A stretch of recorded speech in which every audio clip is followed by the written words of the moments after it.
Otettiin tuommoiset parin tunnin hyvät ukkospäikkärit, ihan tuollain 5-7, niin on aika hyvin virtaa, niin lähdetäänkin nyt sitten tai yön yli retkelle Poroluotoon. Suuri osa tavaroista on täällä Busterissa, Tommi menee sillä ja mä menen kajakilla.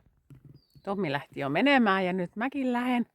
Aivan maagisen ihana ilma. Oho, kala loiskas ja Villy on valmiina seikkailuihin.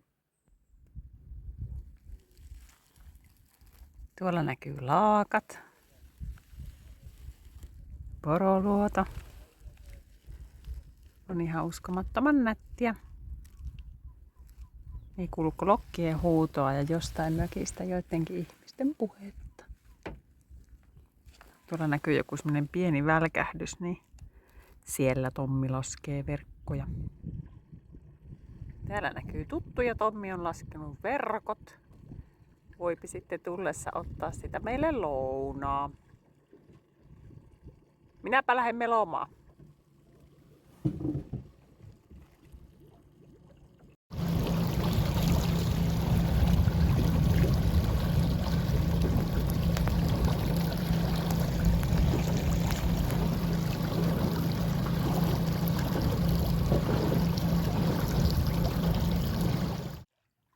Sinne on laitettu teltta ja Tommi tekas tulet.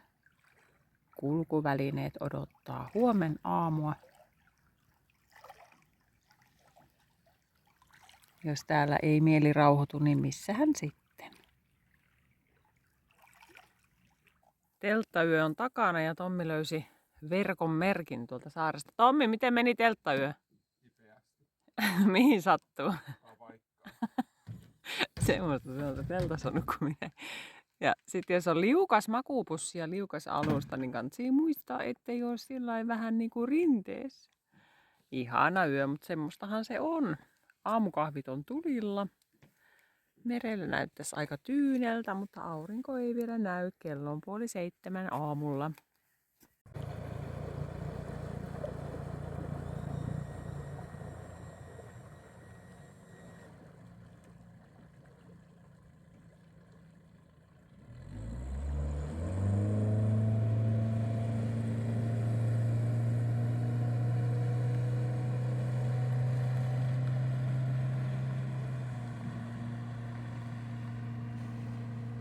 Nui vain jätti minut tänne autiolle saarelle.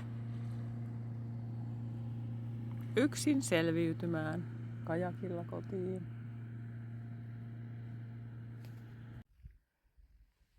Hei hei länsikalliot, nähdään taas.